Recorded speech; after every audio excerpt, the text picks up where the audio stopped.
ఈ రోజుల్లో ఏదైనా స్టీల్ కంపెనీ, ఆటోమొబైల్స్, ఎఫ్ఎంసీజీ కంపెనీలు లాభాలు పొందాలంటే చాలా టైం పడుతుంది. కానీ TikTok, Instagram, YouTube online platforms తక్కువ టైంలోనే బిలియనియర్ డాలర్స్ సంపాదిస్తుంది. దానికి మెయిన్ రీజన్ ఏంటో తెలుసా? అదే మన అటెన్షన్ ఎకానమీ. అటెన్షన్ ఎకానమీ అంటే మీకు తెలుసా?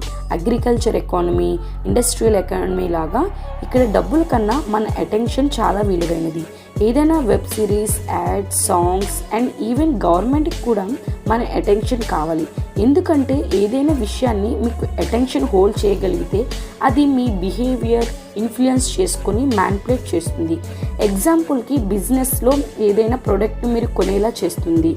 పొలిటీషియన్స్ మీరు ఓటు వేసేలా చేస్తుంది. ఐడియాలజిస్టులు, రిలీజియస్ గురువులు మీ థింకింగ్స్ని మార్చేయగలరు. ఇలా అటెన్షన్ పాజిటివ్గా, నెగిటివ్గా వాడుకోగలరు. మనం దేనికి ఇన్ఫ్లుయెన్స్ అవుతున్నాం అనేది జాగ్రత్తగా